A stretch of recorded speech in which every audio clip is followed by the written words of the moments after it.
Pelin'in bakayım. Evet, sesim geliyor inşallah. Buradan da bakalım. Pelin'in seyir defterine hoş geldiniz. Pelin YouTube kanalına hoş geldiniz. Bir türlü hangisini söyleyeceğim daha kestiremediğim için. Onur'um hoş geldin kuşum. Hoş bulduk. Ben de burada olmaktan mutluyum. Özlemişim. Bir hafta oldu değil mi Pelin'cim? Seninle canlı yayın yapmak beni mutlu ediyor. Çok keyif veriyor. Valla beni de çok mutlu ediyor gayet. Canlı sohbet akıyor mu diye bakıyorum. Bu arada bugün gerçekten insanlık için küçük, benim için çok büyük, biliyorsunuz elektronik alet edevattan hiç anlamıyorum. Bugün yorumlarınızı buradan okuyamıyorum. Şuradan tabletten okuyorum. Aynı anda inşallah hepsini hep beraber yapacağız. Şimdi sevgili Onur Akay. Evet. Buyursunlar diyecek. Şimdi bu Harika Avcı ile alakalı bir durum var biliyorsunuz. Sabah bana Harika Hanım'ın arkadaşı diye kaydettiğim bir telefon numarası var. Daha önce de görüşmüştüm. Oradan biraz önce mesaj geldi. İşte Onur Bey şimdi de konuşsun da görelim dediler. Haklı olarak. Çünkü galiba sana konuşma yasağı gelmiş. Doğru mudur? Ben de basından duydum. Ha. Yani tebliğ edilmedi mi? Böyle evrak geldi mi? Henüz gelmedi bana ama açılmış sanırım. Yani bakınca görülüyormuş sanırım. Ben henüz görmedim. Evet. Şimdi adresimle ilgili de olabilir. Bulunduğum adresle ilgili olabilir. Bulamıyorsunuz Onur'u, anladım. Şöyle İstanbul'a gitmiş olabilir. Ortaköy'deki evime gitmiş olabilir. Okey. Yani buradan zaten şu an yayını izliyorlar. Çünkü ben dedim ki hani işte şimdi konuştum bakalım deyince ben de bizim afişi attım. 12'de bekleriz dedi. Geleceğim izleyeceğim dediler. Ben de Lale attım. Ben Lale çiçeğini çok seviyorum. Teşekkür ettim. Şu an izliyorlar zaten. Yani konuşmaman gerekiyor anladığım kadarıyla. Konuşursan avukatına bak lazım. Ben de o zaman şöyle yapayım. Böyle yapayım o zaman ben de Pelin'cim. Sen anlat. Bak başıma bir bu. Ben anlatayım. Ben şeyi anlatayım. Gerçekten Türk televizyon tarihine de geç. Sen öyle dur, nefes alabiliyor musun? İnşallah alıyorsun. Peki ben şimdi şeyi okuyacağım arkadaşlar. Bilmeyenler için. Nedir bu mesele? Tövbe estağfurullah. Şöyle ki Harika Avcı ile ilgili güzel bir haber de var. Ben çok sevindim. Müslüm Gürses'le bir düet yapacak. Bu çok sevindiğim ve çok hoşuma giden kısmı. Onun dışında Onur'un şu an böyle olmasının sebebi, yani konuşma yasağının alınmasının sebebi de felaket tellalı olarak anılan. Ben sana dedim böyle çıkıyor böyle bir haberler diye. Onur Akay hakkında konuşma yasağı ve tedbir kararı aldırdığı öğrenilen Harika Avcı çok yakında işte Müslüm Gürses'le düet yapacak ve anladığım kadarıyla senin Harika Avcı'nın sağlığıyla alakalı yaptığın haberler bu. Hastaneye kaldırdı haberlerin tamamen gerçek dışı olduğu ortaya çıktı. Olcay Ünal Sert'e konuşmuş. Evet, ben de tanıyorum çok eskiden. Hatta bu iddiaların yayıldığı gün Avcı'nın stüdyoda Anılar adlı yeni şarkısının kayıtlarını tamamladığı öğrenildi. Yani sen hani diyordun ya, nedir onun ismi? İşte sağlığı kötü durumda falan dediğinde halbuki kadın bak stüdyodaymış. Haber böyle devam ediyor. Onur Akkaya hakkında Bakırköy 1. Aile Mahkemesi'nden konuşma yasağı ve tedbir kararı alınmış ve de esas bak burayı görmemiştim. 7 Ağustos'ta Bakırköy 1. Aile Mahkemesi'ne başvurarak 6284 sayılı kanuna göre koruma kararı aldırıyor Harika Avcı ve Onur Akay'a dava açan sanatçı konuşma yasağı tedbir kararı. Bu davayı ben de söylemiştim açın diye, ama diğer hani bu iddialarını da yalanlayan bir dava açarsanız elindeki evrakları da gösterir demiştim. Değil mi? Evet, kafası sallayabiliyor diye tahmin ediyorum. Onu da anladığım kadarıyla açmamışsınız. Ama şunu söyleyeyim, izlediğinizi bildiğim için Müslüm Gürses'le olan projenize çok sevindim canı gönülden ve Onur şu an konuşamıyor olsa da onun da sevildiğini biliyorum. Yani Harika Hanım, izliyorsanız şöyle söyleyeyim, sizi gerçekten hani bir şekilde tekrar görmek, duymak istediğimiz için ben burada 150 kez söyledim. Keşke gelseniz de konuk olsanız. Onur olmasın siz olun, ben sorayım edeyim falan. Günün sonunda Müslüm Gürses meselesi de çok çok hoşuma gitti. Yani bu yeni proje en azından bir şey yapıyor olmanız. Sağlığınızın da iyi olmasına da çok sevindim. Daha bu arada gördüğünüz gibi kendisine karar gitmediği için konuşmuyor ama eline de tebliğ edilmiş değil. Bak bir de şöyle bir detay var. Uzun süredir görüntü vermeyen Harika Avcı son olarak Bakırköy'de köpeğini gezdirirken görüntülenmişti. Fönlü ve bakımlı haliyle dikkat çeken sanatçı sürpriz projelerle hayranlarını sevindirecek. Magazin Sortu'dan okuduk. Olcay Ünal Sert. Ben çok eskiden galiba tabii tanışmıştım ben Milliyet'teyken. Durum bu. Müslüm Gürses ile düet yapacak derken tabii yani ben sabah daha uyanmadım. Çıkardım artık. Müslüm Gürses'le düet deyince gerçi, ben tabii Müslüm Bey aramızda yapımcıya da telefonunu ben verdim. Yapımcıya da telefonunu veren benim. Nasıl yani? Bu işi yapacak kişiye mi telefonu? Evet. Peki nasıl olacak? Bu böyle hani eski kaydın üstüne yeni kayıt mı olacak? Bir tek beni susturmaması lazım. Bir tek ben konuşmadım. Birçok kişi konuştu. Etrafında komşuları, mahalle, herkes. Neyse şimdi artık bu konuyu konuşmuyorum. Bakalım ne olacak? Ya günün sonunda ben sadece şu kadarını söyleyip aradan çekilmek istiyorum. Nasıl olsa konuşacağız bir gün. Hem öyle sevgilim hem de çok açık buradan hani Harika Hanım yakınları da izliyor ama kusura bakmayın. Harika Hanım sizin de izlediğinizi biliyorum yani. O yüzden gerçekten kötü niyetli olmadığını da bildiğim için sağ tarafta ağzını bantlayan partnerimin. O yüzden samimiyetle ben ne kadar eminim ne kadar geçerliliğim olabilir bilmiyorum ama iyi niyetli biri var. Sabah Beyaz Magazin'i izlememişler mi? Beyaz Magazin'i izleselerdi oradaki yorumcular neler söylemiş? Ya oradaki yorumcuları izlesinler. Şimdi ben konuşamıyorum. Sen konuşamıyorsun. Arto ile Sinem neler yaptı acaba? Onlar dün neler yapıyordu? Neler anlatmışlar? Sinem bu konuda çok bilgili. Arto zaten her şeyi biliyor. Gerçekleri söyleyen biri. İzlesinler, görsünler. Oraya da karar aldıracak. Ya ben sorayım. Bana mesaj atabilirsiniz WhatsApp'tan en kötü ihtimal. Oraya da karar aldıracak mısınız? Yapımcıya numarayı ben verdim diyor. Müslüm Gürses'le diyor. Bir dakika buradasınız. Buldum. Şimdi Müslüm Gürses'le düet yapmayacak. Eski bir düet. Yani yanlışsam ne olur düzeltin. Eski yapılmış bir düet yeni remake gibi tekrar mı gündeme yapacak onu sorayım. Bu arada sabah mesajlaştığım kişi burada. O yüzden. Onun dışında da yapımcıya numarayı ben verdim diyor. Değilmiş değil mi? Aydın çok severim Aydın ismini bu arada. Neyse Anılar şarkısının yapımcısı benim. Harika Hanım'ın çıkacak şarkısının Onur Bey vermedi bana numarayı diyor. Yapımcı galiba burada şu an. Öyle mi? Hayır. Ben Müslüm Gürses'le ilgili olanı diyorum. Müslüm Gürses'le ilgili olan. Eleanor Müziğin sahibi istemişti benden numara. Evet. Anılar aradıysa bilmiyorum aradım. Ondan ilgili değil. Onu ben bilmiyorum.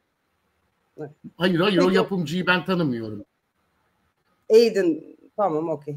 Peki gördüğünüz gibi bugün çok eğlenceli bir yayın olacağını baştan zaten söylemiştik diye tahmin ediyorum. Günün sonunda ben yine dönüp dolaşıp şunu söyleyeceğim. Bir şeyler yapıyor olması beni mutlu ediyor. Ben o taraftayım. Sen de kararı almadığın için okeysin. Kararı aldıktan sonra da konuşmayacaksın. Bir şey soracağım. Bu tip kararlardan daha önce sana çıkaran oldu mu Onur? Tabii. Meltem Miraloğlu çıkardı. Tamam. Söylediklerimi yalanladı. Hatta zorlama, ben tekrar da yanlışlıkla konuşmuştum o zaman. Yasemin'in Penceresi'nin programından. Tamam. Ne oldu o zaman? Konuşmuştum. Konuşunca da zorlama hapsine çarptırılmıştım. Girdin mi? Tabii.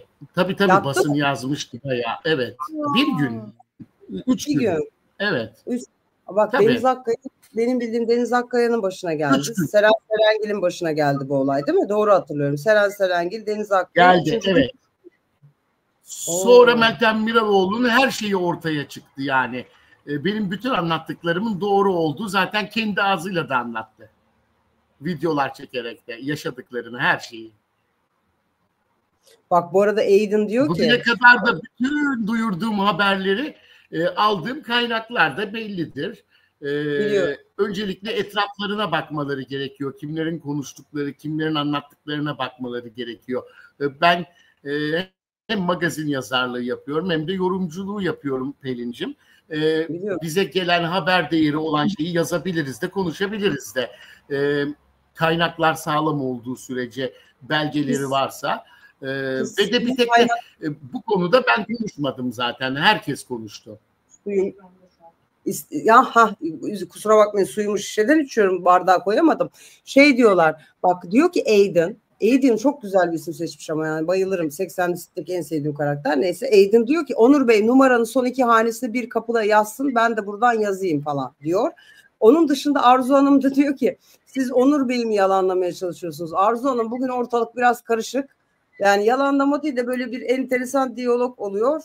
Gördüğünüz gibi ben suyumu içeyim, diğer konulara geçeceğiz. Şişem var, nasıl? Sağlıklı olayım diye şişeyle su içiyorum bu aralar ama daha pek bir faydasını görmedim. Pelincim, beni birçok kişi yalanladı bugüne kadar. Benim yazdığım haberleri yalanladı. Sonrasında hepsinin doğru çıktığı görüldü.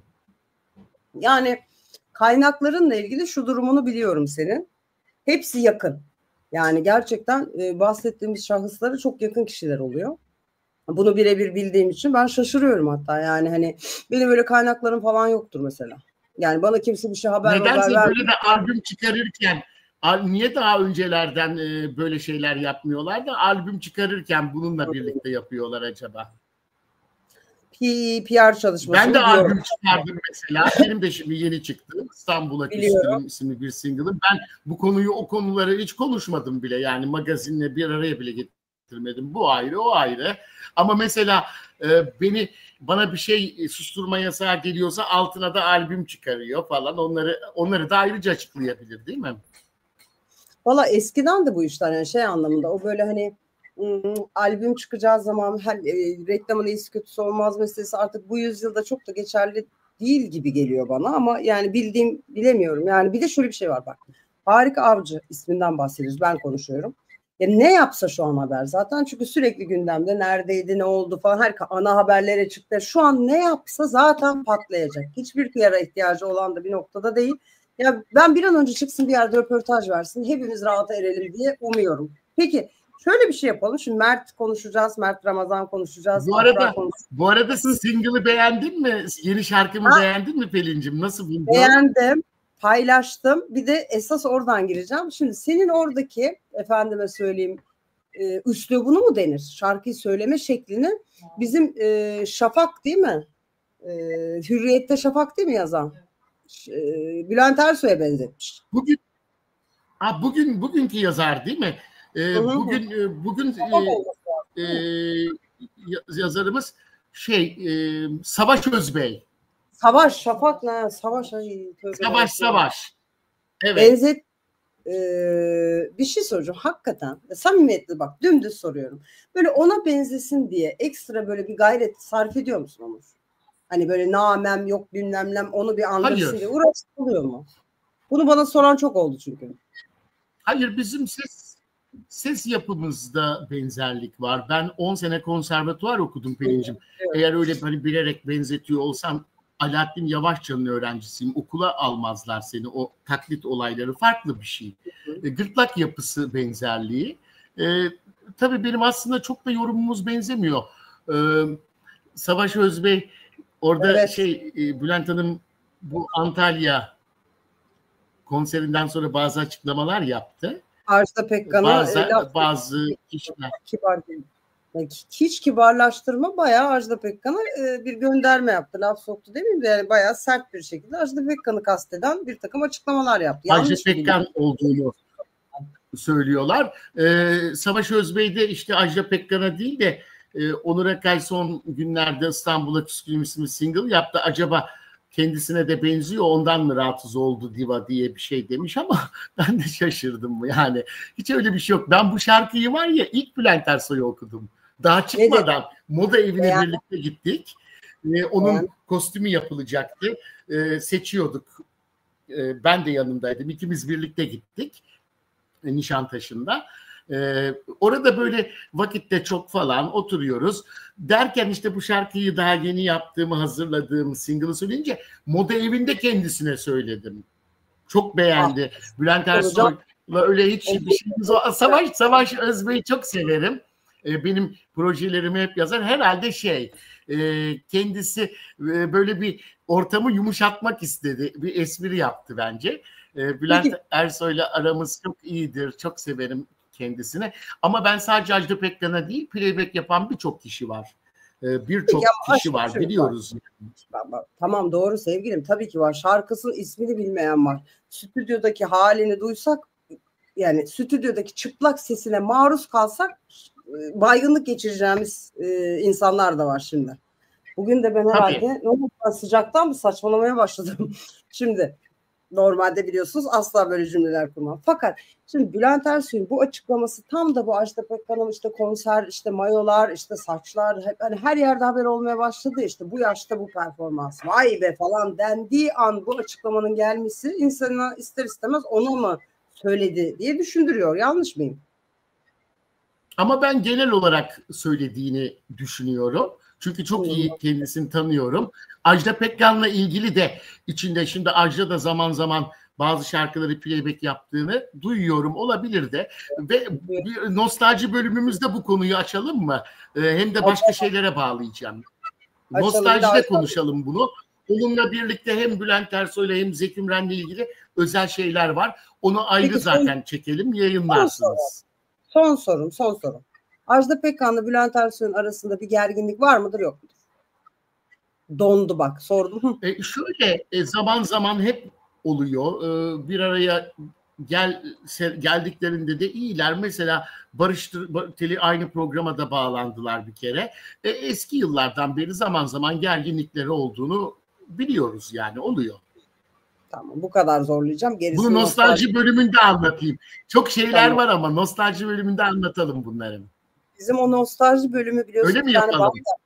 Bant yapmıştık ya sevgili seyirciler. O çok ciddi bir beğendiniz. Çok şaşırdık yani biz hani böyle gerçekten nostalji bölümünün de bu kadar sevilmesinden ötürü teşekkür ederiz. Artık yani arada sırada yapacağız. Çünkü biliyorsunuz ki Onur inanılmaz bilgilere sahip. Şimdi şöyle bakıyorum yorumlara. Tabii ki Onur Bey yalan haber yapmaz diyenler var. Efendim Afra başka biriyle hadi bakalım. Bu Afra, Mert ve Hediye bölümü zaten inanılmaz merak ediliyor. Oradan mı devam etmek istersin yoksa Berk, Oktay, Gülsüm, Ali yani ortalık yangın yeri. Nasıl yapalım? Berk, Oktay onlarla aldığım bazı küçük bilgiler var zaten. Onu konuşalım istersen. Sonra da uzun Afra Saraçoğlu bölümünü konuşuruz. Onlarda da gelişmeler var çünkü önemli edindiğim bilgiler var. Tamam. Buyurun. Berk, Oktay, Gülsüm, Ali meselesinde yine Beyaz Magazin'e galiba değil mi? Bu mesajlar gösterilmiş. Ben şöyle bir şey gördüm. Arto'yla Sinem canlı yayında böyle telefona bakıyorlar. Yani hani böyle falan yapıyorlar yani ne görüyorlarsa. Bu KVK'dan ötürü herhalde gösteremiyorlar ama anladığım kadarıyla Berk Bey herhalde yani mesaj atan erkek var ya eskiden daha çok vardı. Şimdi kimse atmıyor. Demek ki seviyor mesaj atmayı. Şimdi şöyle ben hani Pelin'cim senin programında söylemiştim. Gülsüm Ali ile ilgili Uğur Güneş. Evet aşk yaşıyorlar olayını anlatmıştım. Onlar da zaten böyle ayrıl barış ilişkileri vardı. Yani zaman zaman ayrılırlardı, barışırlardı falan. İlişkilerini sakladılar zaten. Yani böyle bir görüntülenemediler de basın tarafından. Fakat kaynaklardan duyuyorduk. Ben de senin programında da söylemiştim. Daha önceki yıllarda köşemde de yazmıştım. Bir ara ayrıldılar, tekrar barıştılar. Tekrar barışmışlardı ama ayrılmışlar. Ayrıldıktan sonra Gülsüm Ali Berk Oktay'a mesaj atıyor. Bir şey söyleyeceğim. Berk Bey atmıyor mu? Yani şu yangın ne? Hayır şimdi o kız başka. Hayır karıştırdın. Karıştırdın. Şimdi iki tane kız var. Şu an oldu. Şimdi anladım. iki kız var. Senin şimdi Berk Oktay'ın eşini biliyorsun. Onu Yıldız Çağrı Atiksoy. Onu şeyden tanıyorum. Nedir onun ismi? Öyle bir geçer her zamankiden tanıyorum. Bir önceki hanımefendiyi zaten magazinde çıktığı için Berk Oktay'ın kasklı çıplak fotoğrafına maruz kaldığımız için tanıyorum. Ben niye bunları biliyorum ama bu taraf iki tane. Tamam şimdi toplayacağım. Şimdi senin dediğin Tuğçe Aral. Bu Beyaz Magazin'de hani onların afişlerini gördüm. Bu hanımefendi kim ne iş yapıyor? Tuğçe Aral kimdir? Herhalde böyle sunuculuk mu yapıyormuş? Ben de tam olarak yani işi ne yaptığını bilmiyorum onun. İşte Gülsüm Ali oyuncu zaten onu biliyoruz. Ama belki Stare bakabilir ne iş yaptığını Tuğçe Aral'ın. Fakat yine bir işler Sevgili seyirciler, bu arada sizden de aynı desteği bekliyorum. Hemen yapışın bakalım. Bilmeyen burada çünkü kalabalıksınız şu an. Sunucu. Okey. Sunucu. Kocaeli Evet, ben de Üniversitesi. sunucu diye duymuştum. Sunuculuk yapıyormuş. Hı hı. O kadar ilginç ki Gülsüm Ali, Uğur Yücel, isimler de birbirine karıştı. Gülsüm Ali, Uğur Güneş'ten İnşallah yasaklı ismi almam yanlışlıkla. Herkes birbirine karıştı. Ama bu hafta çok karışık magazin. İşte kim kimle Gülsüm ne Ali. yapıyor? Asla. Gülsüm Ali yazıyorum ya. Tamam. Yaz. En iyisi tahta getirelim. Bir tane de arkada yaz. Şimdi Gülsüm Ali hanımefendi. Tamam, yağlı yazıyorum. Ya. Gülsüm Ali. Ayrılıyor. Ayrılıyor Uğur Güneş'ten. Ne zaman? Bir de yeni bir projeye başlamak üzere. Fakat bu arada artık beğeniyor herhalde ki Berk Oktay'ı. Berk Oktay'a bayağı mesajlar atıyor yani. Karısı yakalıyor. Yıldız Çağrı Atiksoy yakalıyor bu mesajları tesadüfen. Evet.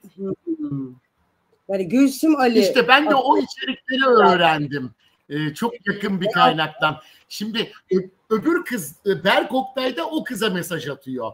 Biraz önce sunucu dediğimiz ismi unutuyorum biraz. Tuğçe Hanım'a. Tuğçe Hanım gidiyor. Arkadan Berk Bey onu kovalıyor. Onun arkasından Gülsüm Ali Hanım Berk Bey'i kovalıyor.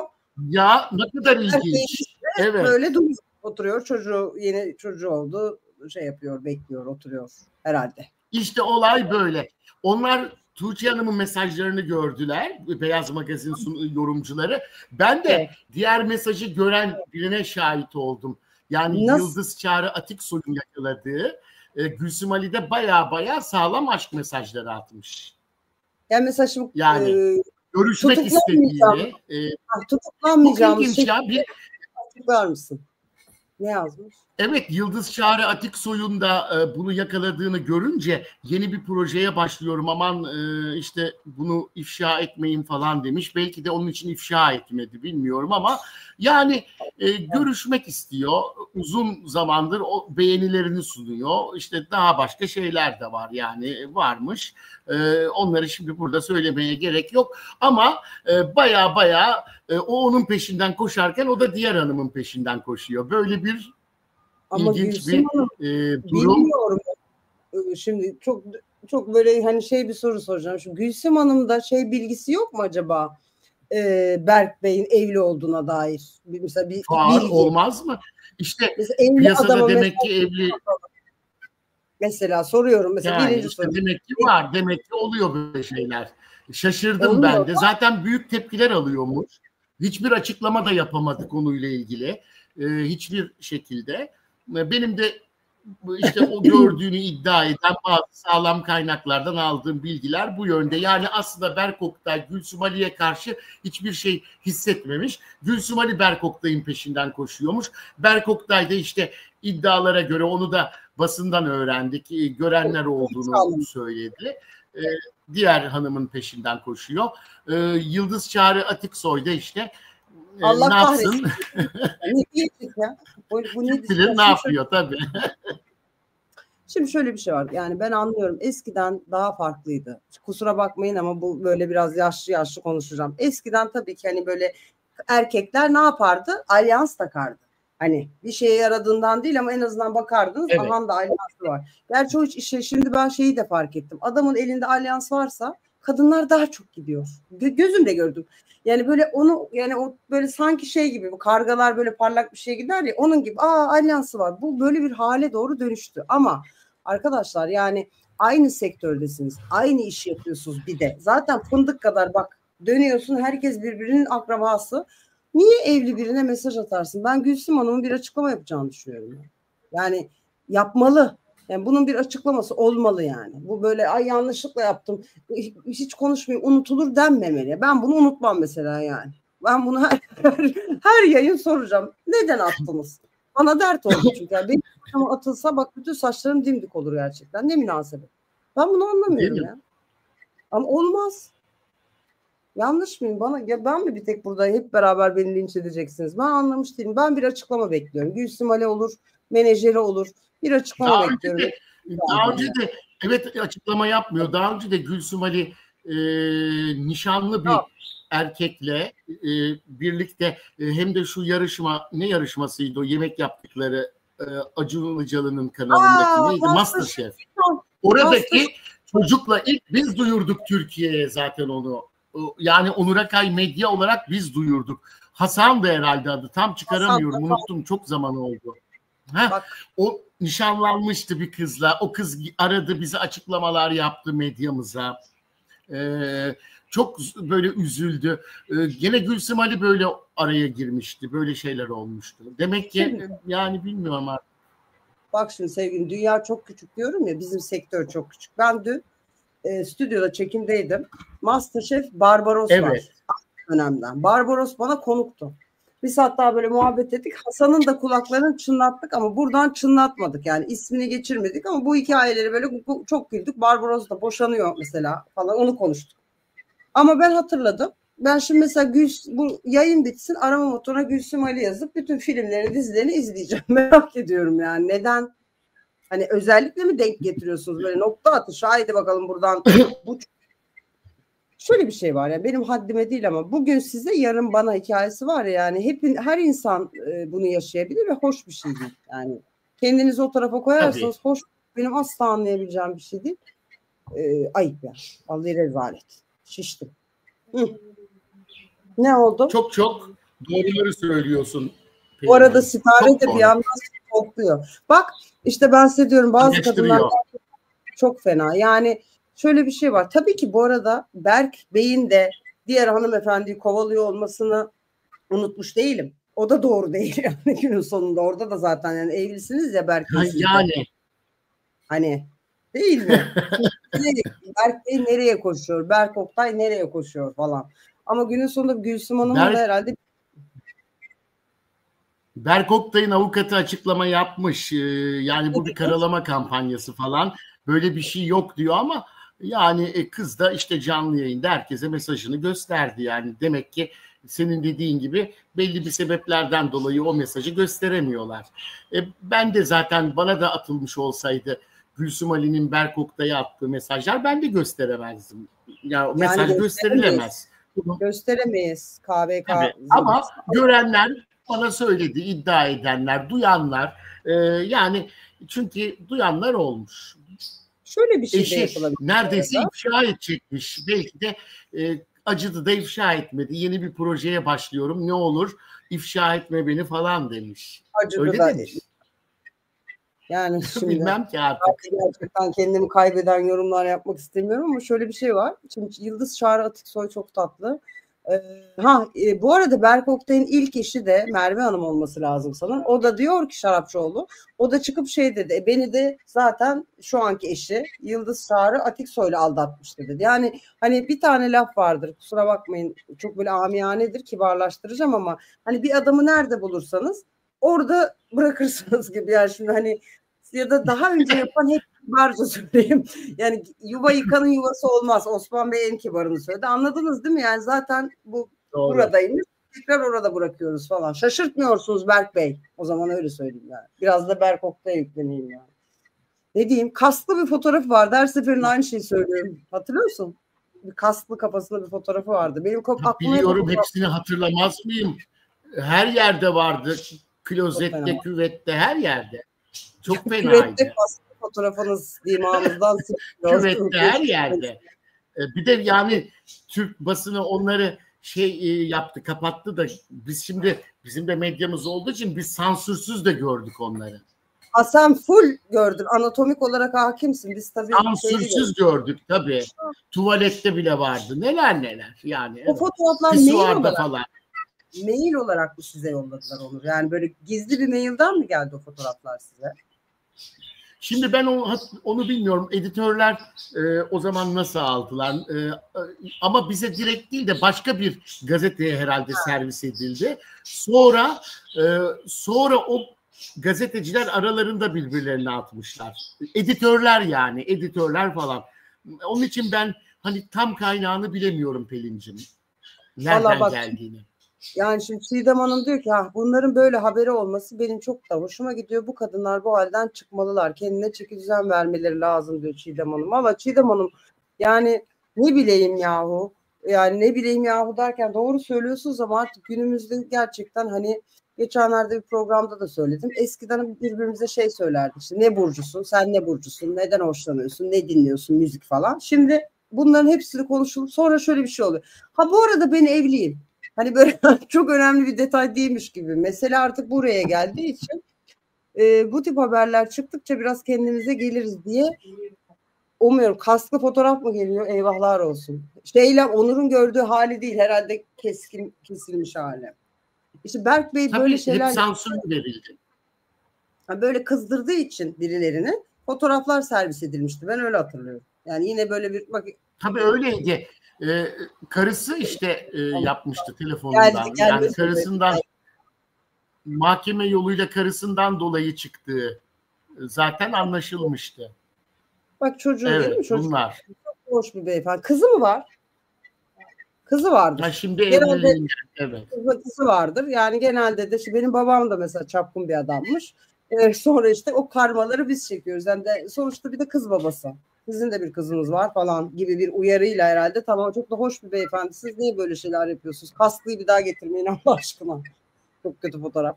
Peki. Şimdi evli bekar hiç fark etmiyorum. Şimdi yine bir hanıma geçeceğiz, bir kadına. O da yani az değil. Şimdi onu konuşacağız. Kim ayol?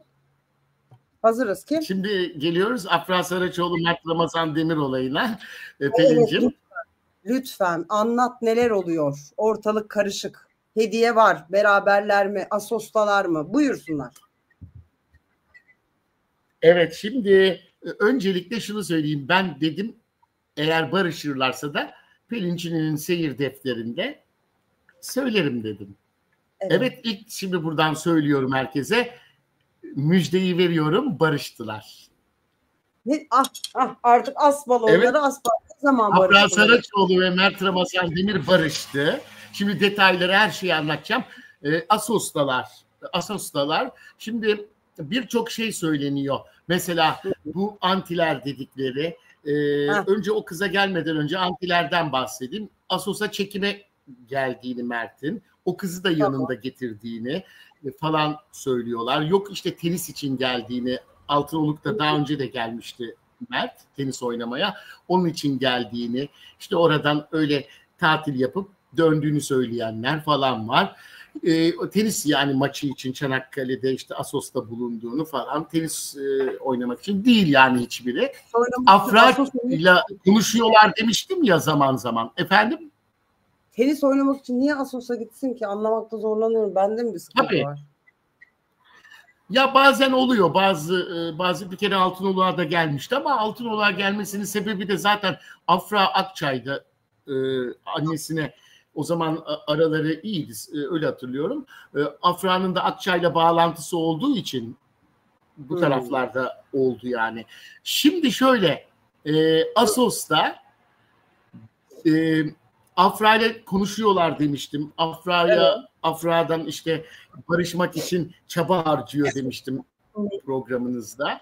Bazı şeyleri anlatıyor. Bunun PR olabileceğini düşünüyorum demiştim. Kesinlikle ve kesinlikle PR'miş. Yani o kız evet. Bana aptal anlatır gibi anlat bana.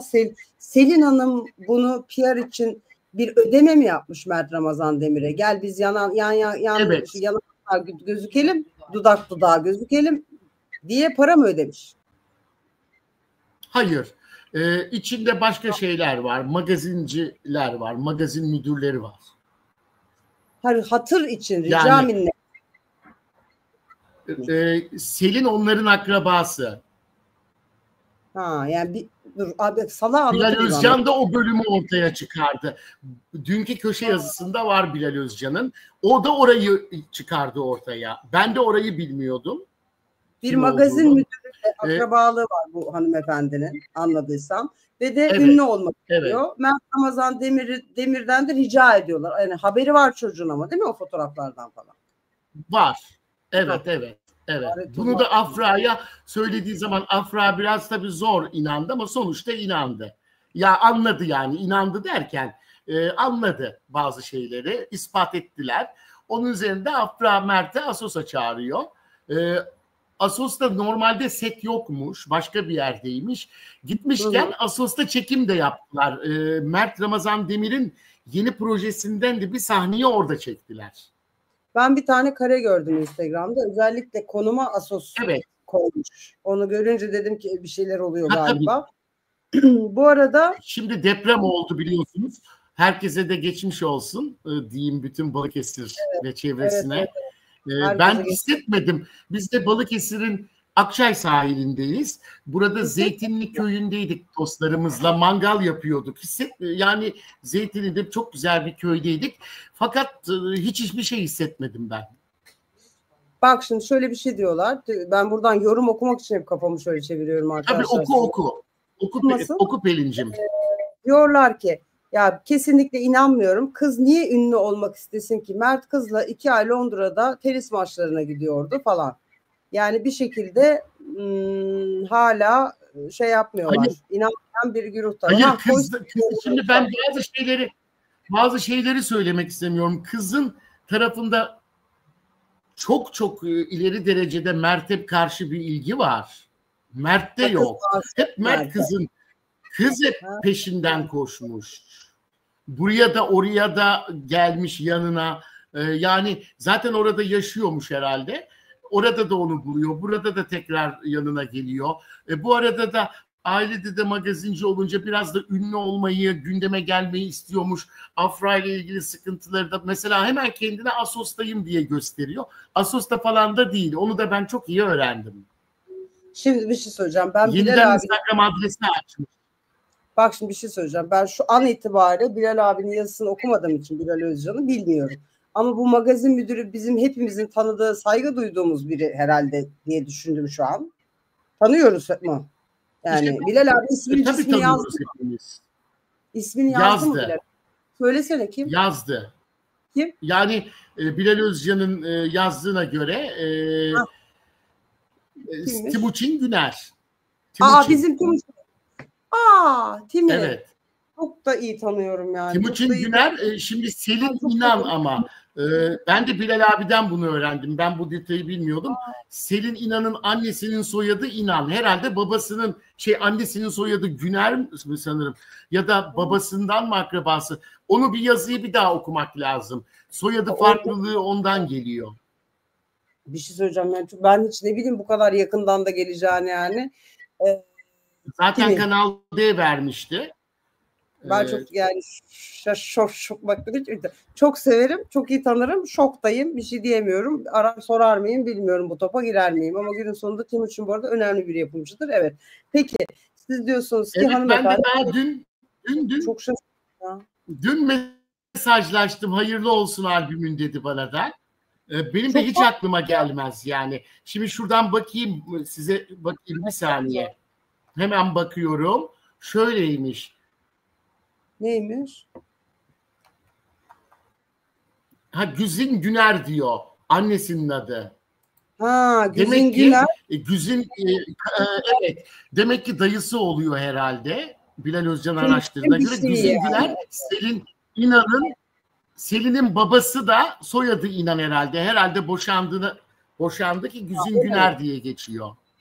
Bak çok enteresan bir şey söyleyeyim mi sevgili seyirciler, bu arada çok saçma ama yani gerçekten şöyle bir hikaye var. Şimdi ilk Mert Ramazan Demir'in bu hanımefendiyle fotoğrafları çıkmıştı ya, hiç bu ortalık daha bu kadar karışmamışken biz Onur'la yayın yaptık. Ben hatırlıyor musun, sana söyledim. Instagram'dan bu fotoğrafı çeken muhabir arkadaşa mesaj attım. Muhabirin kendisine. Dedim ki ya konuk gelsene. Bana, hatırlıyor musun? Bana fotoğrafın hikayesini anlat diye. Yani çok iyi biliyorum. Kaç saat bekledin, nasıl yakaladın diye. Çocuk da bana mesaj attı. Dedi ki işte Pelin Hanım teşekkür ederim ama yapımcıma sormam lazım falan dedi. Yapımcın kim dedim ben. Tanıyor muyum dedim hani. Timuçin dedi. Ben de o zaman tabii dedim selam söyle çok severim dedim hani. Sonra bir daha ama çocuğa izin çıkmadı. Yani Timi'den izin gelmedi. Tabii şimdi bir de Pelin'cim Türkiye'de ilk duyuran benim, bir magazinci yakını olduğunu söyleyen de benim. Bilal abi de yazmış köşesinde zaten. Ben onu anlatmıştım. Her şeyi söylemiştim ama kim olduğunu tabii bilemiyoruz. Soyadı İnan gibi düşünüyoruz falan. Yani hiç Vallahi, öyle de birini bulamadık. ay, Timuçin'i konuk alalım. Timuçin gelsin. Bari Timi gelsin. Ortalık alalım. Keşke Kaysa gelmiş ama yani enteresan. Peki günün sonunda barışmışlar. Yani buraya kadar ilerlemiş bu iş ama hani hanımefendi nasıl şey yaptıysa da Afra'yı bir şekilde ikna etmiş Mert. Nasıl bir detay var mı? Nasıl affetmiş? Selin'i Assos'a götürmüş mü? Şuradan sorular geliyor. Hayır. Selin orada yok. Selin kendisi Assos'tayım gibi göstermiş. Yok yani öyle bir şey. Sadece orada partneri oradaydı. Orada da bir sahne çekmişler. Yeni dizideki oynadığı oyuncuyla birlikte.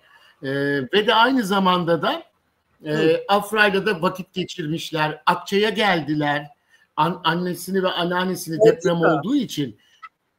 Hayır, ben görüşemedim. Ben başka yerdeydim. Annesi ve anneannesiyle de görüşmüşler. Deprem oldu ya, onları da ziyaret etmişler. Zaten çok yakın. Bir saatte yani buradalar. Mert Ramazan Demir'le Afra Saraçoğlu birlikte Afra Saraçoğlu'nun ailesini de ziyarete gitmişler. Onun da altını çizeyim de. Gitmişler. Burada fotoğraf çekilenler de var kendileriyle. Bir belgemiz, kaydımız, kuyutumuz olsun. Sonra var. Burada hemen zaten biz çok yakınız. Çok yakın olduğumuz için buradaki bütün civar, benim burada zaten hemen bana haber geliyor. Yani peki nasıl burada affetmiş? oturduğum bilindiği için bütün Körfez biliyor. Bak herkes aynı şeyi soruyor. Efendime söyleyeyim. Nasıl affetmiş? Yani nasıl kendini affettirdi? Bir adam kendini aldatma böyle... yok ki. Ona aşık da değil, sevgili de olmamışlar. Hepsi bir dizi gibi düşünün. Bir dizi gibi düşünün. Dizi. Dudaktan öpüşme de dizideki rol icabı mı? Kız peşindeymiş. Aynen. Her şey PR. Her şey PR diyorsun ki. Bir küçük Buse'den ne olur? Sana bir Buse vermedim diye bana nasıl kızarsın? Peki detay istiyor insanlar yani bu kadar kolay. Yani Mert başkasının reklamını yaptı. Yüzük almış ki Afra'ya çok güzel bir yüzük aldığını duydum. Yüzük hediyesi getirmiş. Hediye olarak.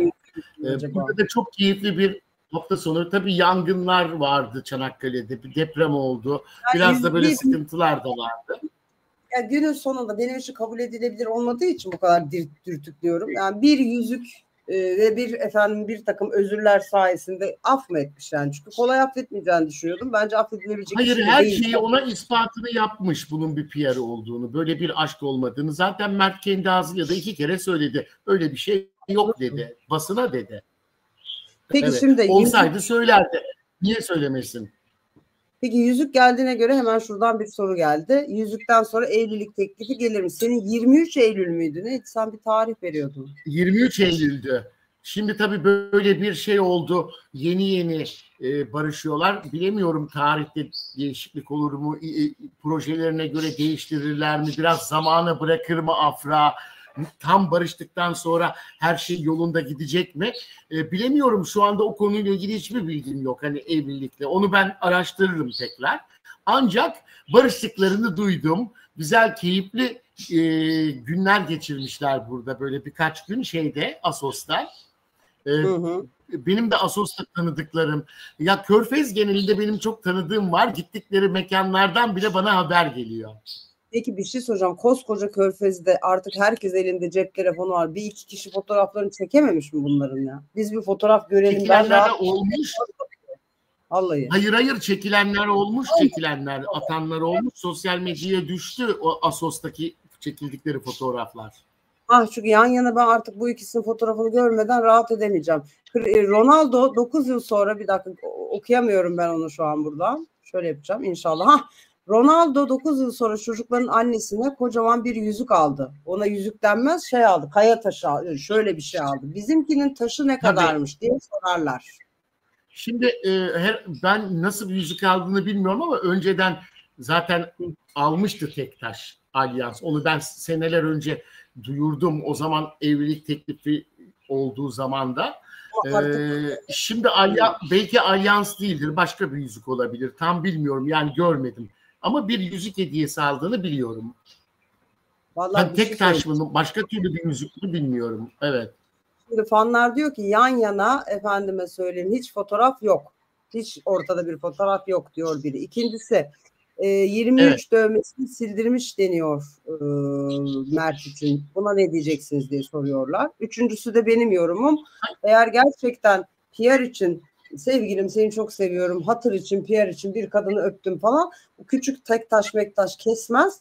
Yani hani herhalde hatırı sayılır. Yani şöyle kafam kadar falan bir şey. Almıştır. Yuvarlanması falan Almıştır. lazım. Ben öğrenirim onu. Daha hediyenin Öğrenirsin mi? yüzünün ne olduğunu öğrenemedim de öğrenirim. Ancak birçok şey yazıyorlar. Hemen de herkes inanıyor sosyal medyada yazılanlara. İşte bu antiler dedikleri kişiler o kadar çok böyle değişik şeyler yazıyorlar ki inanmasınlar her şeye, her okuduklarına. Ortalığı karıştırmak için de yazanlar çok. Bu kadar kolay affeder mi diyenler var. Affettiği için sinirlenenler var. Bak Daha Sıla önce de aynı. affetti, bazı kırgınlıkları oldu. Vardır sinirlenen tabii. Ama böyle bir aldatma gibi bir aşk yaşama olayı olmamış. Seven affeder diyor Osman Bey. Hayır hiç de öyle bir şey yok. Öyle bir şey yok ya, seven affeder. Böyle söyleyince seven Seven her şeyi affeder. öyle bir şey ya. Aslında evet, bayağı bir seviyorlar. Büyük bir aşk yaşadılar, yaşıyorlar da. Onun için de birkaç kere daha böyle kırgınlıkları olduğunda hep affettiler birbirlerini. Bu arada hemen dediler ki bu şey nedir onun ismi, dövmeyi sildirdi mi diye burada bir hani Hayır, herkes yok. merak ediyor. Sildirmemiş. Yok, sildirmedi. Onun gibi işte birçok yanlış şeyler yazıyorlar sosyal medyada. Yok dövmeyi sildirdi, tenise gelmişti, kızı da yanında götürdü. Asosyal, hiçbiri doğru değil. Hiçbirine inanmasınlar. Biz büyük araştırmalarla, yani yakın çevrede var zaten biliyorsunuz. Bilal abinin de çok fazla yakın çevresi var. O da buluyor. O konuları iyi araştırıyor. Bilal Özcan o konuda çok biliyorsunuz iyidir, her konuda gazeteciliğinde iyi. Bu konuda daha da derin araştırıyor. Kaynakları bu konuda da onun da çok sağlam. Biz iki yönlü araştırdığımız için gerçekler ortaya çıkıyor. Onun için de daha ileri boyuta gidemediler. Daha fazla o kızın reklamını yapamadılar. Valla bir gün ortaya evlenirler. Çıkınca. Zaten şahit bir şahit Bilal Bey olacak. Bir şahit de Onur Akay. Onur Akay yok canım benim, ben değil. Yani ikisi şahit olacak. Ben öyle heyecanla bekliyorum. Çok enteresan. Biri diyor ki demin mesela şeyden öpmüyor, yanağından öpmüyor. Aman dudağından öpmüyor, yanağından öpüyor falan diye. Affetmeye niyetlenince illüzyona da dönüyor iş. Yani nasıl görmek isterseniz öyle de oluyor. Bir soru var. Uğur Güneş'in sevgilisi var mı? Sen onu bilirsin. Bilmiyorum. Daha Gülsüm Ali'den yeni ayrıldığını, işte yani bizim konuştuktan kısa bir süre sonra ayrılık yaşadıklarını, daha onu da 2 gün yeni öğrendim yani ayrıldıklarını. Yeni bir sevgilisi olup olmadığını henüz bilmiyorum. Zaten öğrenmek çok zor. Uğur Güneş çok gizli yaşayan biri özel hayatını. Ben bir tane sevgilisini ortaya çıkarmıştım ama çok zaman önce. Fotoğraflarla, belgelerle ortaya çıkarmıştım bir tane sevgilisini. O zaman da onu bile yalanlamıştı fotoğraf olduğu halde. Mahkemelik oldu ikisi. Yani ben orada da doğruydum yani. O kadar gizliyor nedense, bilmiyorum. Valla bu arada ben şimdi şöyle bir şey de var. Öpüştü öpüşmedi kavgası var yorumlarda. Ben şimdi Uğur Güneş'in kim olduğu hakkında hiçbir fikre sahip değildim. Burada öğrendim. Geçenlerde biri bir yorum yazmış. Şaşı Pelin bak. Dur ne? Şaşı Pelin. Hiçbir şeyden haberin yok. Bilmem ne, tipinle rahatsız ediyorsun falan diye. Ben genelde böyle yorumlara cevap vermiyorum. ChatGPT çok medeni cevaplar veriyor. Fakat arkadaşlar bu benim kanalım, bizim yayınımız ya, ben olacağım, yapacak bir şey yok. İkincisi Şehla'yım, şaşı değilim ve şehlalık seksi. Üçüncüsü de gerçekten Uğur Bey'i tanımıyorum. Tokladım sonra baktım, hoş bir beyefendi. Bilemiyorum, tanımıyordum, benim ayıbımdır. Ama şunu söyleyebilirim, herhalde Gülsüm Ali'den ayrıldığı için üzgün değildir diye düşünüyorum. Yanlış mıyım? Şimdi bunları duymuştur tabii, bu olayları. Artık değildir herhalde. Neden ayrıldılar bilemiyorum ama evet. Allah kurtardı diyordur diye düşünüyorum. Eğer Gülsüm Hanım böyle gerçekten taarruza geçiyorsa mesaj konusunda, hızlı mesaj atıyormuş kendisi. Ama gerçekten hayır. Hasan, Masterchef Hasan meselesi bayağı önce değil miydi? Tabii onu da biz çıkarmıştık. Yani esasında MasterChef Hasan'dan sonra Uğur Bey oldu değil mi? Evet de şöyle de bir durum var. MasterChef Hasan'la devam ederken Yok bir artık. şekilde bir şeyler oldu. Yani çok karışık o konular biraz. Yani sonradan Uğur Güneş çıkıyor. İşte bak Uğur Güneş devam ediyor. Berk Oktay çıkıyor. Böyle bir değişik. Evet. Sonra Konular. siz daha... Tabii bunlar iddia ama sağlam kaynaklardan gelen iddia. Bizi MasterChef Hasan konusunda da onun nişanlısı kendisi arayıp iddialarda bulunmuştu. Her şeyi açıklamıştı. Zaten arkadaşlar şöyle bir şey oluyor. Bu arada yetişebildiğim kadarını okuyorum. Ne olur atın yorumları, buradan okuyamıyorum çünkü Osman Beyciğim. Şöyle bir şey söyleyeceğim. Şimdi genelde bu tip hikayelerde hani bu böyle aldatmalı ya da aldatma demeyeyim de böyle ilişkilerin üst üste bindiği, biri başlamadan biri falan kesiştiği, daha kibar oldu.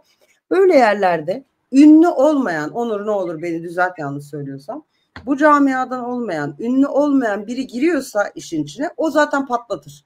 Çünkü şöyle oluyor, bu ne rezalet falan diye birine haber verme ihtiyacı duyuyor. Bizim camiada herkes alışık olduğu için ya olmuştur falan diyor. Ama normal yani bu işe uzak duran biri bu ne rezalet deyip konuşmaya başlıyor ve ortalığa dökülüyor. Dökülüyor. Aynen öyle oluyor dediğin gibi. Zaten Aynen. Diğeri doktor muydu neydi öyle hatırlıyorum. MasterChef'in Hasan'ın nişanlandığı doktor diye bir evet hatırlıyorum. Evet. Yani şeyden işte çok öyle güzel bir tespitte bulundun ki aynen öyle patlıyor Pelin. Aynen. Ama aşkım hep şey yok mudur yani, mesela şimdi hiç isim zikredip üstümüze sıçratmayacağım. Ama ben söyleyeceğim, siz boşlukları doldurursunuz. Hani şöyle şeylere biz hep şahit olmuyor muyuz? İşte bir takım evlilikler çatır diyor. Sonra hanımefendi magazin programına konuk olur mesela. İşte bilmem nenin karısı, değil mi? Böyle şeyler çok gördük, anlatır. Yani genelde bu eşler, aldatılan eşler magazin programlarına konuk oluyorlar. Kendileri ama bu sektörden olmuyor. Biz bunu kaç kez bu filmi seyrettik Allah aşkına. Yani o yüzden evet böyle oluyor. Evet. Mesajlar vesaire gazetecilere bu taraftan gidiyor genelde. Tatsız. Tatsız işler. Yani durum böyle. Senin programında da açıkladık. İnşallah sorunsuz ilerlerler. Barışmışlar. Peki. Bakalım şu an devam edecek iyi bir şekilde. Ben edeceğini düşünüyorum. Zaten onlar büyük bir aşk yaşıyordu. Osman'ın da dediği gibi seven affetti. Peki. Şuradan ben yetişebildiğim kadarıyla yorum size okuyabileceğim. Şu an beraberler mi? Aynı yerlerdeler mi? Diye bir tane soru var Afra ve Mert için. Şu yani an bugün için mi? Ben bugün için bilmiyorum. İstanbul'a dönecek de seti vardı Mert'in ama Afra buradadır. Daha devam ediyor set. Onu diyorsun. 23 Ağustos'a kadar. Ağustos'a kadar orada. Peki Afra Amerika'ya gidince ne olacak? Afra Amerika'ya gidince ne olacak? Şimdi Amerika olayı daha kesin değil. Amerika'ya ama kesin gider. Babası orada. Ama daha kesin değil. Bundan yani yakın zamanda gidecekti aslında. Öyle bir karar almıştı. Belki de gider, belli olmaz ama gidince de yani çok uzun süre kalmaz. Mert'le barışmış olmasaydı uzun süre kalırdı. Projede olmasaydı. Ama bazı proje şeyleri var, onu da söyleyeyim. Şimdi birden onu unuttum. İkisi için proje geliyor. Film projesi geliyor ikisi için sürekli. Bir de belki bakarsınız bir sinema filminde buluşurlar. Yani bence yapmaları lazım. Yani şey anlamında yapmaları lazım. Hem yani sadece dizi olmaz da artık. Deli misiniz? Tabii ki yapmaları lazım yani. Çok izlenir. Hepiniz izlemez. Çok yapımcı istiyormuş zaten. Ve de öyle bir şey var. Onun için yani Amerika'da öyle kesinliği yok yani. Ama gidecektir, planı vardı. Mutlaka gider. Çünkü babası da bulunuyor. Daha önce de gitmişti. Öyle yani. Artık biraz zamanla göreceğiz. Ama durumlar böyle. Benim bu sefer öğrendiğim kaynaklar yani her zaman da söylerim sağlam. Bu sefer sağlamın sağlamı yani. O kadar. Bu sefer çok net. Evet. Farkındaysanız çok net. Şöyle bir şey yapalım. Şimdi buradan o kadar hızlı yorum akıyor ki kiminiz inanıyorsunuz, kiminiz inanmıyorsunuz. Çiğdem Hanım sordum, valla beraber aynı yerde değillermiş. Şimdi yorumlara sizce, ben şöyle bir soru sorayım. Sizce barıştılar mı? Ya da şöyle bir şey sorayım. Mesela sizce bu barışma evliliğe gider mi yoksa bir daha ayrılırlar mı? Çünkü biz şu yayını yaptığımızdan beri hani gerçekten hani hızlı inişli çıkışlı bir ilişkinin içindeyiz. Hep beraber yaşadığımız ilişkiyi. Bundan sonra ne olur, yorumlara onu yazın, merak ediyorum. Çünkü kiminiz inanıyorsunuz, kiminiz asla ve katiyen inanmıyorsunuz. Yani çok keskinler. Bir de Hasan'ın hikayesini de herkes hatırladı. Yani MasterChef Hasan da yemekleri Hatırladılar değil mi? herkes hatırladı. Herkes hatırladı yani. Tabii. MasterChef Hasan bu konuda galiba hiç unutulmayacak Hasan'cığım, bu yapmış olduğun ne diyeyim, gaflet mi diyeyim yani, bilmiyorum artık yani. İşte ne denir, hata. 10 dakika uzatalım, anket yapalım. 10 dakika uzatalım yayını, anket yapalım. Okey, bir anket açacağız. Ondan sonra okeyse Onur Bey sizin için de. Tabii şimdi ki. Anket açıyoruz arkadaşlar. Ankette şeyinizi verebilirsiniz. Açalım. Oyunuzu verebilirsiniz. Ben çünkü çok merak ediyorum. Lübnan'dan selamlar. Efendime söyleyeyim. Sorun ne? Sorum şu: sizce Mert Ramazan Demir ve Afra Saraçoğlu barıştı ya. Bu barışma evliliğe kadar devam eder mi? Yoksa bir küçük kesintiye falan daha uğrar mı? Onur, sen ne diyorsun? Bir daha yaşar mıyız böyle bir iniş çıkış bir mesele? Yani çok gençler, ikisinin de şöhreti var. Şöhretin getirdiği bir ego var. Etrafında ikisini de beğenen erkekler ve kızlar, ikisini de çekemeyen bir kitle var. Aralarını bozmaya çalışan, her şey olabilir. Ben öyle düşünüyorum. Anket gelmiş. Bir de tabii şöyle bir şey var. Gülsüm Hanım'ın kulakları çınlasın ama Gülsüm Ali gibi mesaj atmayı çok seven hanımefendiler var. Yani rahat bırakılır mı, bırakılmaz mı falan, bunlar merak ediyorum yani. Zor. Çünkü oradaki haber beni çok etkiledi ya. Peki herkes oy veriyor diye düşünüyorum. Peki. İlginç değil mi? Çok ilginç. Yani merak ediyorum çünkü şimdi başka bir haberde şeyi okuduk yani, yayına ilk şimdi bir de başka bir şey evet. Şeyi söyleyeceğim, yayının başında şeyi konuştuk yani, evlilik, işte nişanlı olması, ilişkisi olması kimseyi artık engellemiyor ya mesaj atma konusunda falan. Şimdi bu kadar gözde bir çiftten bahsediyoruz. Çok güzel bir kız, çok hoş bir çocuk, çok da büyük bir aşk. Rahat bırakmazlar. Ben o yüzden sordum. Yani sizce rahat bırakılırlar mı ve evliliğe doğru, hani 23 Eylül gibi bir tarih var. Orası olur ya da olmaz ama sizce bu iş o tarafa doğru gider mi sorusunu ondan sordum. Merak ediyorum çünkü ne düşündüğünüzü. Hadi bakalım o zaman görelim nasıl olacak sonucu anketin. Valla evlenir daha çok çıkacak. Ben de bunu köşe yazımdan anket sonucunu yazayım. Benim vallahi köşe yazımı okuyorlar ya, onlar da görsün anket sonucunu. Yani evet, bakıyorum şöyle bir baktım, Mert'in arkadaşları ve menajeri varken olmaz diyenler de çok. Peki bir sorum daha var. Sizce Selin Hanım, yani bu o gördüğümüz işte İngiltere'de teniste gördüğümüz, Bodrum'da gördüğümüz hanımefendi, Selin Hanım bu noktadan sonra nasıl bir hamle yapar? Bir hamle yapar mı? Zaten estetiklerini yaptırıp hazırlanıyor. Herhalde bir proje için onu hazırlıyorlar. Ki böyle de gündeme getiriyorlar. Yoksa niye gündeme gelsin? Belki bir projeyle çıkar, belli olmaz. Ben şüpheleniyorum. Peki şey yapar mı? Hani hamle yapar mı derken şey anlamında söylüyorum. Yani Mert Ramazan Demir'i sadece PR için değil de bir de hakikaten beğendiğini de söyledin sen. Sadece PR için değil. Hani evet. Acaba oraya bir hamle yapar mı? Yani yarın öbür gün ne bileyim ben, vazgeçer mi ya? Yani günün sonunda bahsettiğin şeye bak, yurt dışında yaşıyorsun. Çocuğu çok beğeniyorsun. Gözüne kestiriyorsun. Araya işte tanıdık sokuyorsun. Yapımcı sokuyorsun. Bak zahmete bak yani. Bu kadar uğraştığım şeyden çabuk vazgeçmezsin diye düşünüyorum. Sizce? Böyleyse tabii ben Selin Hanım'ın da hep buraya konuk olmasını çok istedim ama asla öyle bir şey olmadı.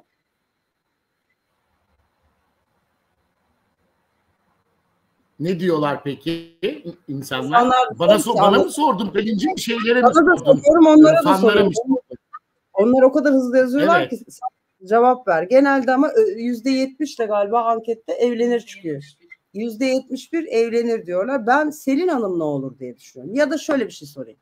Selin Hanım yarın öbür gün bir dizide oynasa, bir iş yapsa, Bu kadar kişi sonuçta bir antipati besledi kendisine. Bu etkiler mi onu? Yani izler misiniz? Selin Hanım'ın oynadığı diziyi izler misiniz mesela? Çünkü takmadınız, hani kafayı taktınız diye düşünüyorum. Siz çünkü çok kuvvetli bir fan grubu olduğunuz için bence izlemezsiniz. Değil mi? Evet, öyle yani Afra ile Mert'in fanları gibi onlara sahip çıkan, bu kadar böyle her şeyleriyle ilgilenen, bir başlığı değiştirtiyorlar. Attığım başlığı beğenmeyip değiştirtiyorlar. Düşün yani, öyle bir fan. Evet. Bak asla izlemem, asla izlemem. Çünkü şimdi Bak şöyle evet, bak izlemem demiştim. Yanlış yaptığını asla diyor. bak hangi yapımcı bu kıza iş verir? Ayça Hanım onun baştan yani onun yani verebilecek yapımcı var gibi de düşünüyor olabiliriz anladığım kadarıyla. Kimse izlemez. Tabii. Yani esasında bunu niye sordum biliyor musunuz? Eğer Selin Hanım'ın amacı bu sektörde bir yere gelmek, işte ünlü olmak, tanınmaksa bu çok kötü bir başlangıç oldu. Yani kötü bir başlangıç oldu. Zaten Çünkü çok adını gizli tuttular. siz mi Büyük çıkardınız? tepki gelince adını gizli tuttular. Pelin'cim, böyle bir tepki geleceğini bilemediler. Ya ama sevgilim bir şey söyleyeceğim Onur'um. Yani ben senle yayın yapmaya başladıktan sonra sağ olsun işte fan kitlesiyle ve anti kitleyle tanıştım. Yalı Çapkını Tabii, hikayesini anladım. Ben bile şu kadar zamanda gördüm ki çok kuvvetli bir kitle var karşımda. Çok büyük bir sevgi var. Şimdi tabii. ben bunu akıl ediyorum da onlar da hiç düşünmüyorlar mı ya böyle olur şöyle olur falan diye. Çünkü yani bu hafife alınacak bir şey değil. O yüzden çok şaşırıyorum. Hayır, düşünemediler. Sadece ben bir de Bilal abi yayın yapardık biz. Bu konuyu çok konuşan yoktu ki, onların aşklarını inanmazlardı. Ben diyordum Mert gece vallahi kaçıyor. Basına yakalanmamak için gecenin 3'ünde Afra'nın evine giriyor diyordum. Gülüyorlardı, kameramı taktın diyorlardı. Bütün basın gitti, gördü ki gece 3'te giriyor. Kaç kere gece sabah çıkarken ve gece girerken yakaladılar. Ondan sonra anladılar onların fanlarının çok acayip bir reyting getirdiğini. Bir kere ben bir canlı yayına çıktım. Canlı yayın kanalın telefonları kilitlendi. Afra Saraçoğlu konumuz da o değildi, başka bir şeydi. Kitlenme yaşandı gelen sorularla. Yani o konuyu bile konuştuk.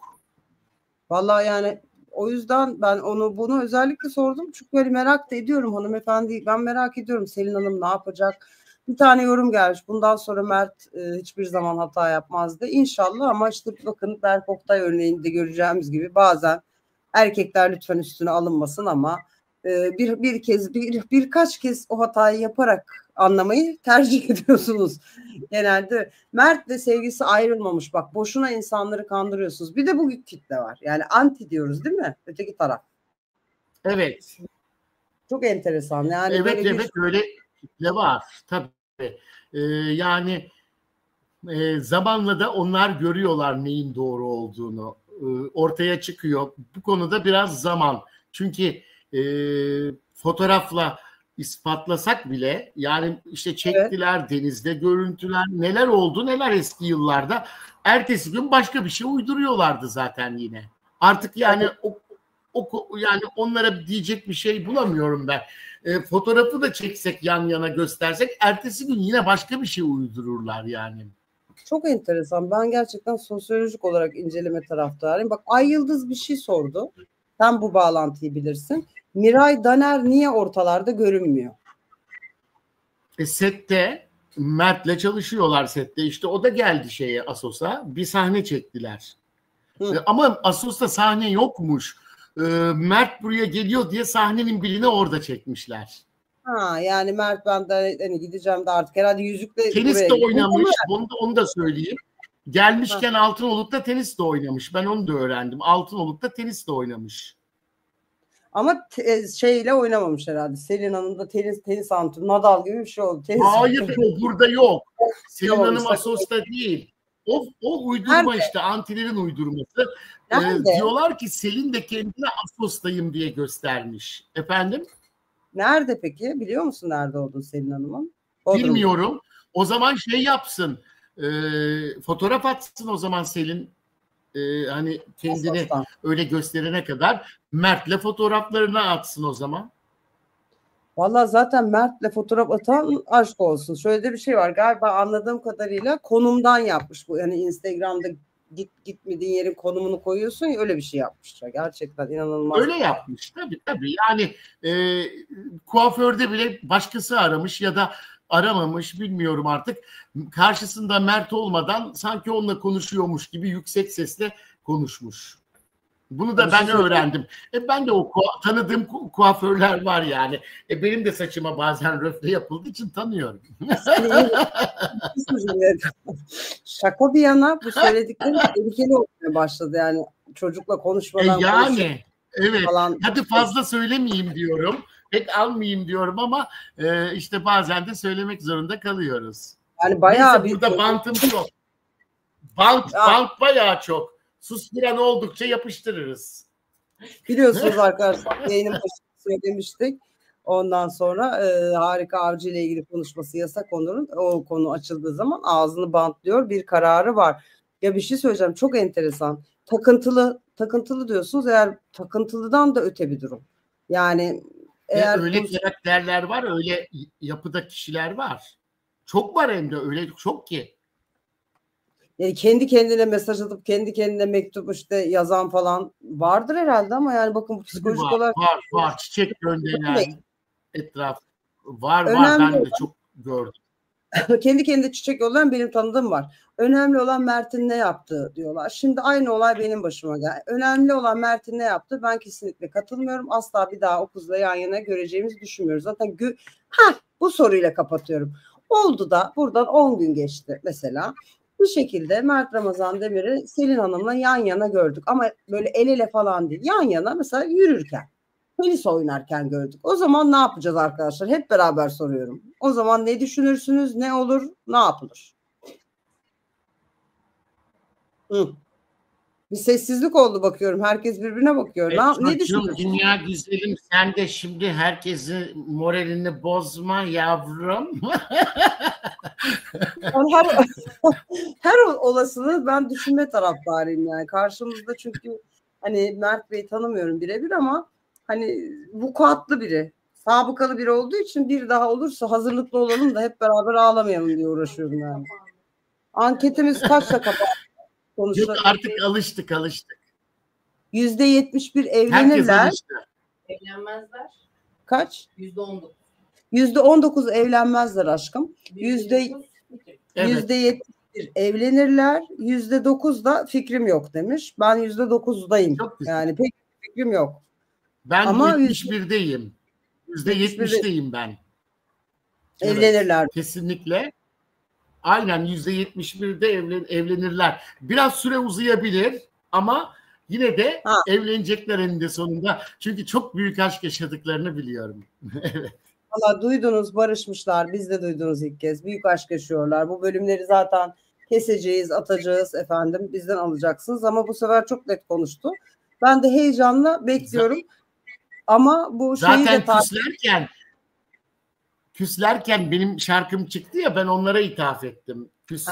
Öyle bir duyguları yaşıyorlardı. Hem de attım da yani mesajı.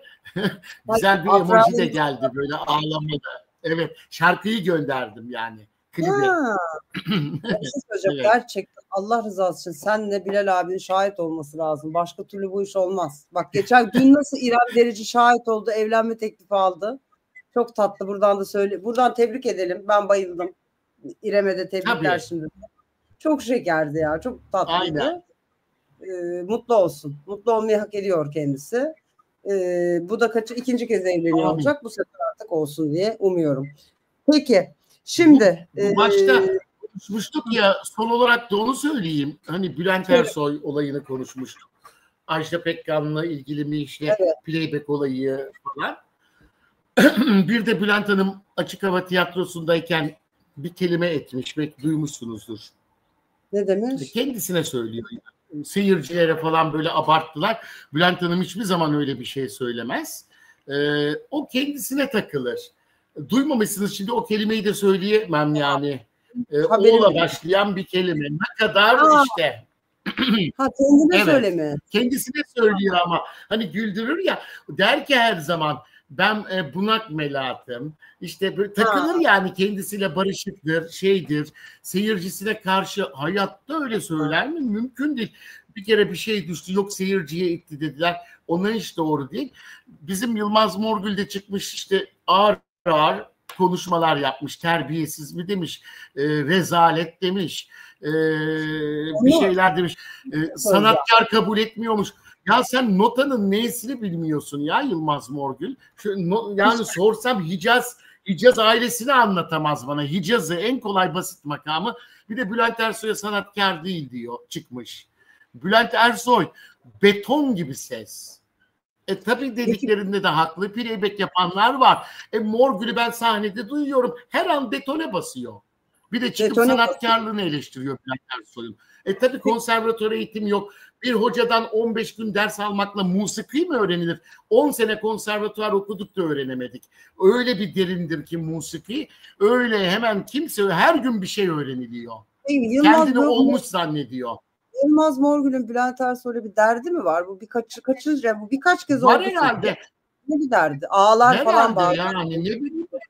Ağlar yani öyle bir değişik bir şey hareketleri var. Bir kere de Allah belanı versin dedi gazeteci Bülent Hanım'a dedi. Allah belanı versin denir mi hiç yani böyle şeyler? Sonra da demedim dedi. Ben de aldım çıkardım işte senin sesinle dedim. Gittim muhabirden istedim. Muhabir de bana attı vallahi. İşte söylemiş mi söylememiş mi gösterdim yani. Çok böyle yanlış konuşmaları var. Kime eleştirdiğini bilmesi lazım. Takmış peruğu konuşuyor işte. Git sen nazariyat kitabı oku biraz. ne okusun. Takmış peruğu. Sinirlendirdi. Rezalet sanatkar değil. Sanatkar değil deyince ben de yani şey oldum biraz. Koskoca Bülent Ersoy'a, Zeki Müren, Bülent Ersoy bunlar bir daha gelir mi yani? Mümkün değil. Öyle. Peruğu karıştırmayaydın iyiydi. Çok iyi gerçekten. Şimdi Onur'un sinirlenmiş halinin ne kadar tatlı olduğunu farkında mısınız? Sinirlendirin arada. Ama birkaç gündür böyle her şey üst üste geldi. Belki de ondan oldu. Haklısın. Yani söylenecek gibi değilmiş. Peki efendim bugünkü yayınımızın sonuna geliyoruz. Çok teşekkür ediyorum. Ankete katıldığınız için çok teşekkür ediyorum. Onun dışında da biliyorsunuz ki en son barıştılar. Beraberler ve bir de yüzük hediyesi var. Belki şu yüzüğün bari fotoğrafını falan görsek de rahata ersek diye umuyorum. Bütün gelişmeleri bizden almaya devam edeceksiniz. Çok teşekkür ederim. Ben de herkese sevgiler. Bayılıyorum seninle. Benden de sevgiler, saygılar. Herkes kendine dikkat etsin. Önümüzdeki çarşamba biz yine burada olacağız. Dikkat edin kendinize.